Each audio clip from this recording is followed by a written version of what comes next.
punya asumsi yang lain.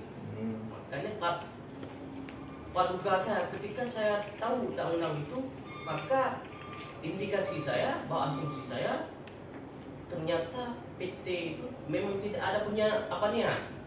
Nah, kalau nanti terjadi habis masa kontraknya habis, maka hitung apa hutang itu.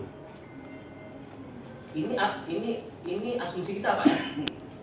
Lagi itu berapa tahun lagi? Sampai tahun berapa lagi ya? Kita anggap saja Pak 30 tahun. 2026 KB. Oke. Nanti kalau kita lihat PT sudah berjalan 4 atau 15 tahun. Berarti 15 tahun itu apa yang terjadi selama berjalan PT Pak? Maka itu juga ada indikasi saya bilang.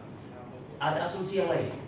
Maka asumsi itu kita menilai baik secara proklamatif ataupun secara logika.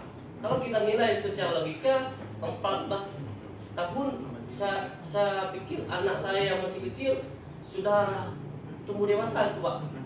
Kalau untuk menyelesaikan satu persoalan ini, punya kecil ka 5 buah dengan daun ada kan? Ya okey.